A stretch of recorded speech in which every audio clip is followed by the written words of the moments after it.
You know, the auto industry is notorious for destroying relationships. As a matter of fact, I'm surprised that more weddings that happen in the auto industry don't look like this, where they actually get married in the showroom. I mean, you got to imagine we have this culture that we've created in the auto industry where we have these demanding schedules. 70, 80-hour work weeks are pretty much the norm. It's just something that's expected. It has been for decades. We also have these addictive reward systems, right? You want to talk about releases of dopamine. I mean, every single time when you're in the car business, we have these games that we play. We do balloon pops. We do, dart throws and wheel spins. Of course, there's the reward when we connect with a customer, we develop a relationship, and we actually sell a car. Anybody in sales understands it's almost like every single day you're going to the casino, right? And there's a chance that you might just pull that handle on that machine and it might be the jackpot that you've been playing for. So we have these demanding schedules where we're there 70, 80-hour weeks. And then we also have this dopamine injection that creates an absolute addiction to the industry. Add on top of that, we've got, these egos. It's a predominantly male industry. There's a lot of egos. There's a lot of testosterone. There's a lot of that whole alpha male dynamic going on, right? There's a lot of that alpha male dynamic. People are positioning, trying to show that they're the best. We have boards on who's the winner, who sold the most cars. There's accolades, there's trophies, there's competition. It's like this sport combined with gambling all in one on top of the demanding hours. And it is notorious. The industry is notorious for destroying relationships. Lastly, the last component and piece that you add to these demanding schedules, these dopamine injections, this testosterone filled environment, the last thing that you add is we're training to always be closing. We're constantly training our people on sales and strategies and how to overcome objections and so on and so forth. So we have this always be closing attitude that carries over into our relationships. I can't tell you how many times I've been in a conversation with my wife and she says to me, "Stop trying to close me. I'm not a customer. Quit trying to sell me. I'm your wife." Right? So we've created all of this, and all of these things, they can literally tear apart relationships. They can tear apart relationships with our spouses. They can tear apart our relationships with our families. They can tear apart our relationships with children. You see, what a lot of people don't see from the outside and what a lot of people don't understand is that behind every salesperson, every real estate agent, every person that you connect with that's selling a product, that's making a living off of commissions or any of those things, behind every single one of those people is a family. Might be an extended family, it might be grandparents, it might be children, but we're all just people. We're all part of a family. Now, in the auto industry, there's also this increased, what's the right word that I'm looking for? There's an increase in infidelity, right? There's enhanced opportunities for unhealthy relationships in these demanding schedules, in these times that we spend with people that are not our spouse, right? There's increased infidelity in the industry. Like, I can't even tell you how many people, it's way more than you could count on both hands and all your toes. But I can't even tell you how many people in my industry I talk to about this on a daily basis. Like, from the old car dog. The old car dog who spent his entire career in the auto industry. He did the 60, 70-hour work weeks for 40, 50 years, and now he's retiring. And his biggest regret is that he has no connections with his or her kids. He got divorced at some point early on. He's had multiple wives and just no relationships with his grown-up kids. I have those conversations. I also have conversations with the young people, the young salesperson who is up and coming and they're doing big things and they're starting to really get addicted to the industry. And yet they spend every single night at home alone with a bottle. They don't have the time it takes to develop real relationships. They're not able to make connections. They're not able to go out on dates or do any of these other things. And so they find solace and peace in a bottle or a pill or a drug. I also have a lot of conversations with the middle-aged salesperson who's in the middle of this midlife crisis. He's been married or been in a relationship for over a decade, and now his spouse or her spouse is threatening divorce because here they are. He's made these promises that things are going to change. He's working to support the family. He's working for a better life for them. And now here we are a decade later, and everything's the same. I have these conversations with people in this industry every single day.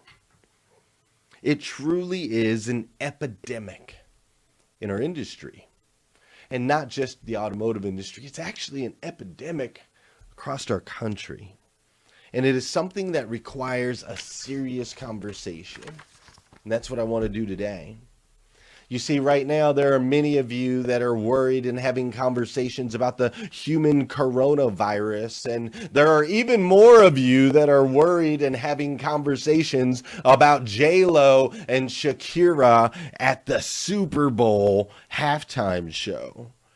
And though we're having all these discussions about these types of things, we are ignoring the divorce plague, the relationship detachments that is going on in America.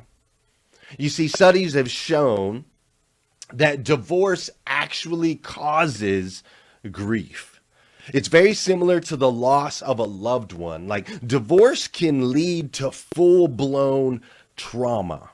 It can lead to anxiety and panic attacks. It can lead to bouts of depression. 60% of people who get divorced will divorce again on their second divorce. If they get to a third marriage, 93% of people get married a third time will get divorced. Divorces can be absolutely brutal on children. Brutal. A lot of times they tend to identify, they blame themselves. They don't understand why the family can't stay together. A divorce can be brutal on the grandparents or the extended family that now has to change up their routines. They have to do things differently. They don't have the same connections with the grandkids that they had before. Divorce can be brutal on your friends, your family members, and everyone around you, but people don't see it that way. People don't understand how important relationships are to the overall dynamic of our economy, to the overall health of ourselves. Now, don't get me wrong, I do understand some of you, divorce was unavoidable. Some of you, it wasn't you, it was on the other side. And so I'm not condemning anyone that has been divorced. I just want to look at this thing, this dynamic of the relationships, and make sure that we all understand how important it is, because our society has found a way to dumb it down and make it feel as though it's okay.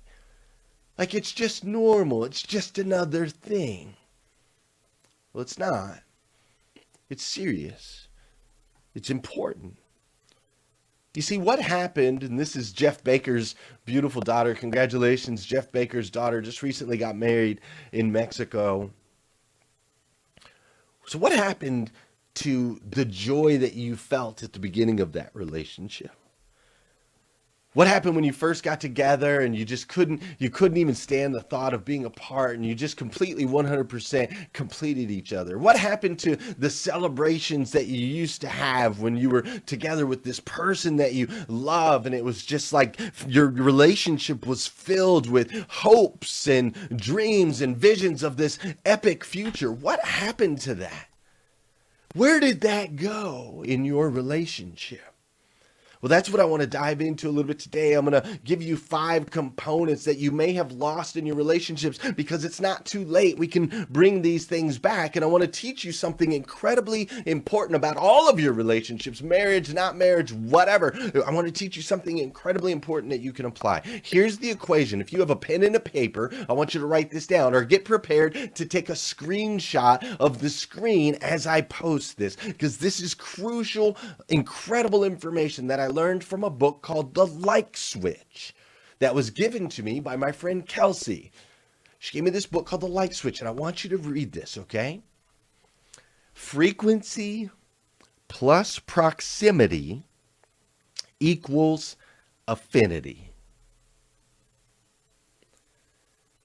Frequency plus proximity equals affinity. And I'm going to break this down for you just a little bit further, but I do want to add one thing. This only counts if the frequency and proximity is positive.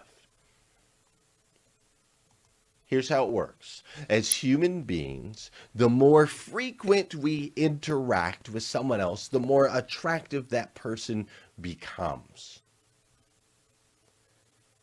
The closer in proximity we can get with another person, the more attractive that person becomes. Ultimately, the frequency plus the proximity will increase our affinity. When I say attractive, I don't necessarily mean sexually attractive. Just we like them more. The more frequency, the more we are in proximity, the more we begin to like people. Now, this only works if it's a positive feeling. If I'm frequently in your presence and I'm close to you in proximity and you drive me freaking nuts or you're negative or you bash me over the head every time, then it doesn't work. It doesn't increase in the affinity. It actually does the opposite. But see, this is super powerful. So I want to give you an example. If you go to the gym, for example, every single day at the same time, say I go to the gym at 6:30 a.m., I go to the YMCA. And when I go into the YMCA, I see a guy that he goes to the gym at the same time, 6:30 every day. The first day that I go to the gym, I say nothing to him. A week later, I still may say nothing to him. A couple of weeks later, I might throw him a head nod. Where'd that come from? Well, we've had frequency and proximity, and the working out has given me a positive feeling. I'm now correlating that positive feeling with that dude, just subconsciously. So now I throw him a head nod. A couple weeks goes by, now I start to say good morning to him. A couple weeks goes by, now I shake his hand when I see him in the morning. How's your workout? How you been? Who's your kid? Tell me about your family. Tell me about your life. What do you do for a living? We start to develop a relationship. It's because we had frequency plus proximity and the feel-good feeling, which increased our affinity. Same thing happens with Rise and Grind. There's a reason you guys watch my show every day. There's a reason you like me. You like me because you see me every day. We're in really close proximity. Can't get much closer than this phone, especially in intimate situations. Some of y'all watch me when you're on the toilet. Some of y'all listen to me while you're in the shower. So we have proximity, we have frequency, and I try to leave you feeling good every single time, which increases the affinity. Make sense?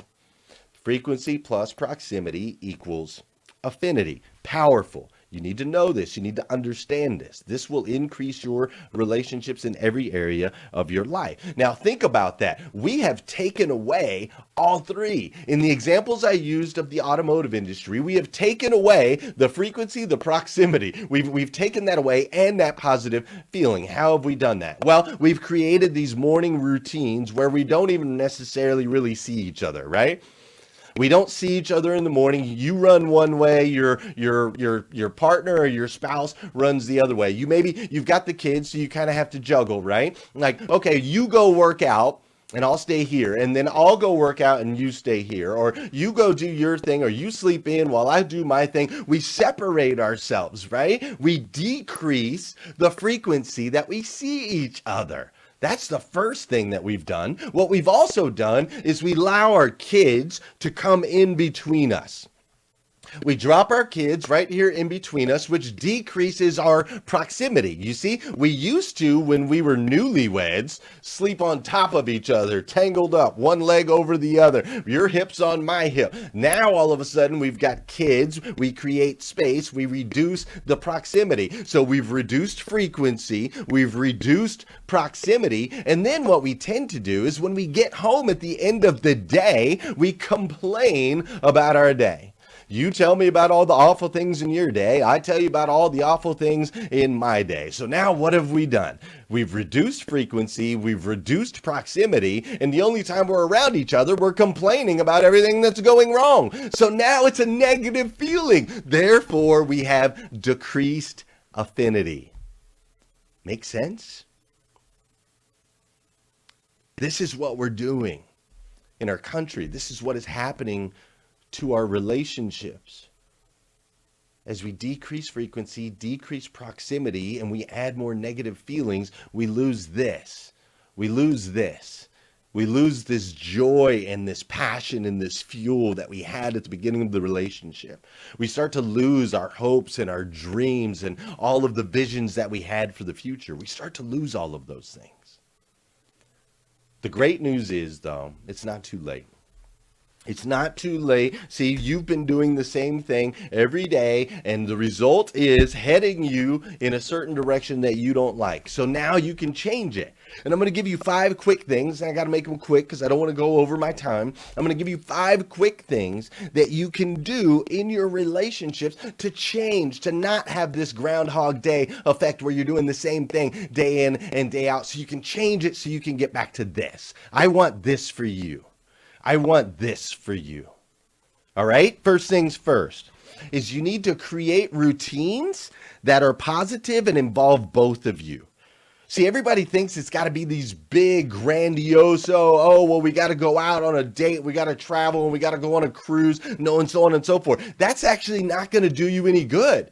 It's not going to do you any good. A week together does nothing. We got to increase frequency of the proximity with the positive feeling to increase affinity. So how about we do something small? Like, let's look at our morning routines.